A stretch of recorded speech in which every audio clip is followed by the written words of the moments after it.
여호와여, 내가 주를 높일 것은 주께서 나를 끌어내사 내 원수로 하여금 나로 말미암아 기뻐하지 못하게 하심이니이다. 여호와 내 하나님이여, 내가 주께 부르짖음에 나를 고치셨나이다. 여호와여, 주께서 내 영혼을 스올에서 끌어내어 나를 살리사 무덤으로 내려가지 아니하게 하셨나이다. 주의 성도들아, 여호와를 찬송하며 그의 거룩함을 기억하며 감사하라. 그의 노염은 잠깐이요 그의 은총은 평생이로다.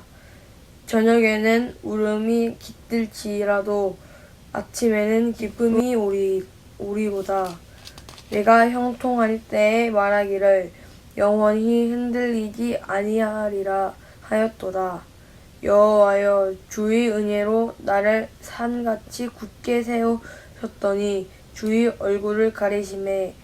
내가 근심하였나이다. 여호와여, 내가 주께 부르짖고 여호와께 간구하기를 내가 무덤에 내려갈 때에 나의 피가 무슨 유익이 있으리요. 진토가 어떻게 주를 찬송하며 주의 진리를 선포하리이까. 여호와여, 들으시고 내게 은혜를 베푸소서. 여호와여, 나를 돕는 자가 되소서 하였나이다. 주께서 나의 슬픔이 변하여 내게 춤이 되게 하시며 나의 베옷을 벗기고 기쁨으로 띠띠우셨나이다. 이는 잠잠하지 아니하고 내 영광으로 주를 찬송하게 하심이니 여호와 나의 하나님이여, 내가 주께 영원히 감사하리이다. 아멘. 오늘은 크리스마스를 맞이해서도 이 본문 30편을 선택한 이유는 우리가 매번 기다리는 메시아에 대한 이야기를 해오고 있는데, 이 메시아는 첫 번째 이미 오셨고, 그리고 십자가에 돌아가시고, 그 다음에 다시 부활해서 우리들에게 오셨다가 이제 다시 오신다고 하셨는데, 그때 오시는 모습은 가신 모습처럼 오신다고 하셨기 때문에 사람의 모습으로 오는 것이 아니라 신의 모습을 갖고 심판하시는 심판주의 모습으로 다시 오실 것이다, 이렇게 약속을 하고 가셨어요. 근데 이 크리스마스라고 하는 것은 우리가 이제 예수 그리스도, 아기 예수가 태어나서 그리고 우리들에게로 오신 이 사건을 기념을 하고 있는 건데, 이 일을 통해서 우리가 알아야 할 것은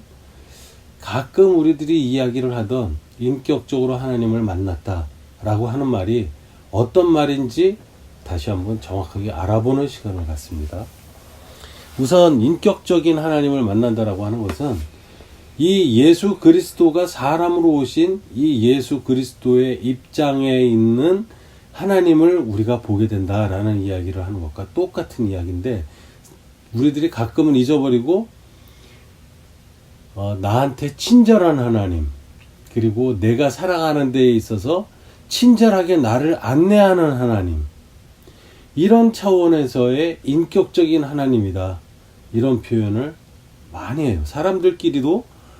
인격적인 분이야 라고 얘기를 한다면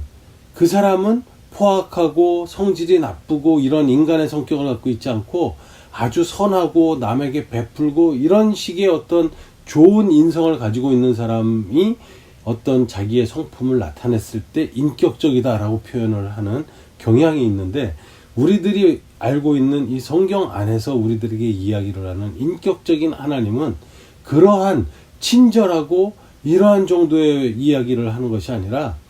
이렇게 아기 예수님으로 오셔서 죄 없는 몸으로 잉태를 하셔서 사람의 유전으로 받지 않고 성령으로 잉태되셨고 동정녀에게 잉태되셨고, 그리고 우리들에게로 오셨는데 짐승의 먹이통인 말 구유의 요람을 대신해서 오셨던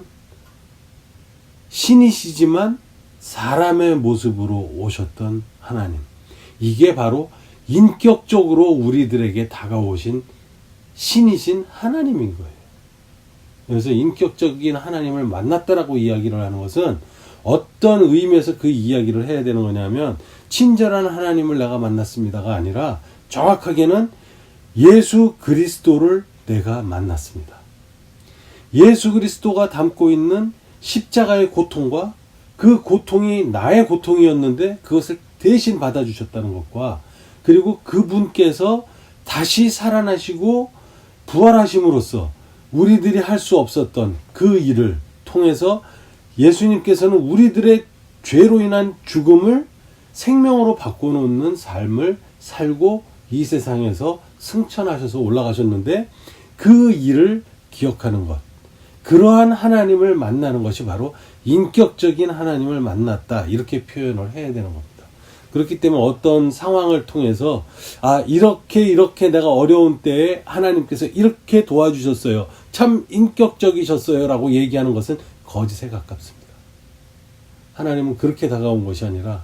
그 누구에게도 꾸미지 않고 있는 모습 그대로인 말구유로 오셨던 예수님께서는 십자가에서 죽으셨고 그리고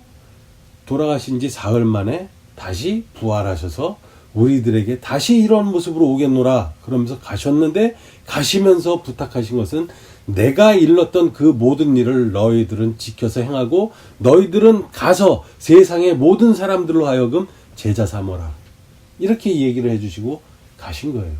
그런 일이 바로 시작된 오늘이 크리스마스인데, 이날을 하나님의 입장에서 우리들이 바라보자면 인격적으로 하나님께서 오셨으니 얼마나 감사하고 기쁜 일이겠는가. 하지만 이게 인격적인 입장에서, 하나님의 입장에서 보자면 신께서 하찮은 자기가 만드는 인간이라는 존재로,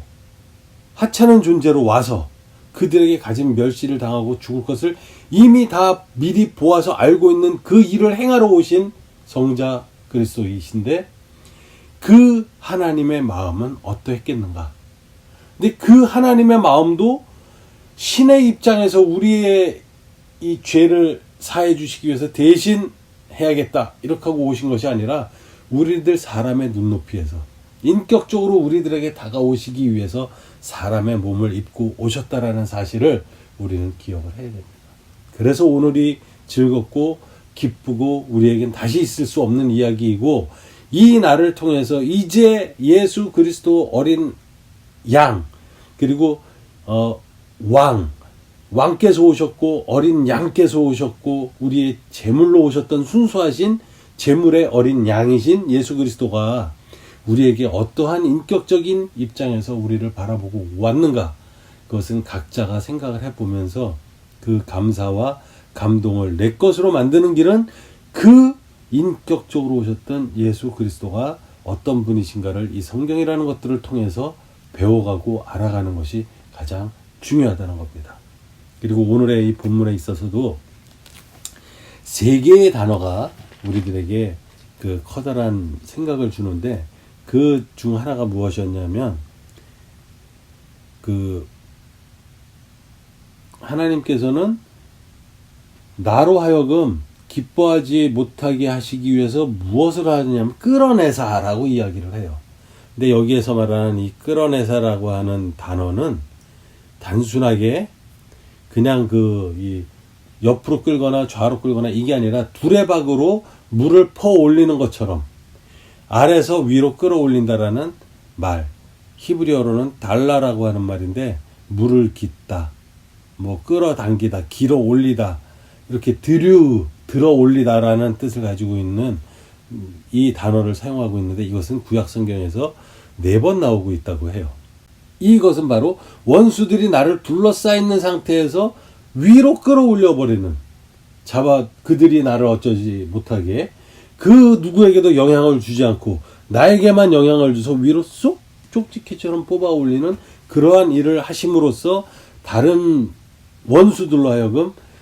나로 하여금 기뻐하지 못하게 해주신 하나님이시다, 이렇게 이야기를 하고 있고, 그 다음에 그 아래에 내려가면서 나를 수월에서 끌어내셨나이다, 나를 살리사 무덤으로 내려가지 아니하게 하셨나이다 라고 한 이 무덤이라는 그 단어가 그 사하트라는 단어로 구덩이라는 말인데, 이 구덩이는 어떤 구덩이냐 하면 일반적인 이 구덩이가 아니라 여기에서는 단어 우리가 다루는 단어가 어떤 단어인지는 정확하게는 할 수 없지만 이 구덩이라는 단어가 무덤을 의미하고 또 무덤은 보통 그 당시에 그 히브리 사람들은 암석 속에다가 판 굴이었었다. 그래서 그 의미가 확대돼서 무덤의 부패가 되었었던 것을 이제 표현하는 경우도 있었을 것이다. 이렇게 이야기를 하면서 여기에 단순히 말한 무덤이라고 하는 것은 부패된 것, 더러운 것, 상한 것, 이런 것들을 이야기를 하면서 이제 죽음과 가까운 것, 이렇게 이야기를 하는 그 무덤에서 나를 들어가지 않게 역시 끌어내셨다라고 하는 것이고, 셀레오라는 단어를 사용을 하셨는데 이것은 구약 성경에서 바로 이 시편 30편 6절에 나오는 형통한다라고 하는 단어, 내가 형통할 때에 말하기를 영원히 흔들리지 아니하리라 하였도다의 이 형통이라는 단어가 셀레오라는 이 단어를 사용했는데, 이것 단 한 번 영원히 요동치 아니하리라 하였을 때의 그 번영을 의미하는 단어다. 이렇게 이야기는 특별한 이 단어가 여기 한 군데에만 전체 성경에서 사용된 단어를 쓰고 있다. 그러니까 이 형통하다라고 하는 것이 다른 것처럼 뭐 이것도 잘 되고 저것도 잘 되고 이런 차원에서 형통이 아니라 하나님에게로의 번영,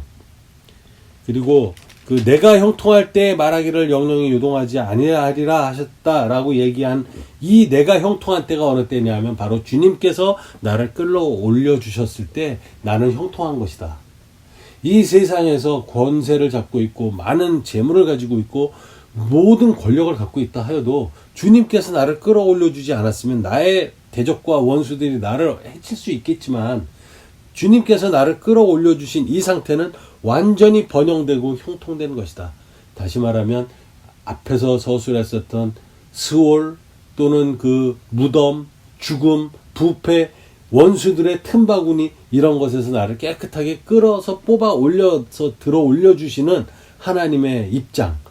그것이 바로 나에게는 번영을 가져다 주는 단어다. 그것이 바로 오늘 크리스마스를 맞이한 오늘의 오신 예수 그리스도께서 나를 그 번영으로 뽑아냄을 주기 위한 키로 사용하셨다라는 거. 그래서 오신 예수 그리스도를, 이 분의 인격적인 그 사실을 우리들이 받아들이고 알게 되고 그의 구원의 내용이 무엇이다고 하는 것을 확실하게 깨달아서 우리가 마음속에 가지고 있으면 바로 이렇게 번영되는 삶이 되는 것이고, 우리들은 번영의 길로 가는 것이고 주님에게로 이미 살아있는 존재로 바뀌는 것이고, 여기에서도 늘 이야기하지만 이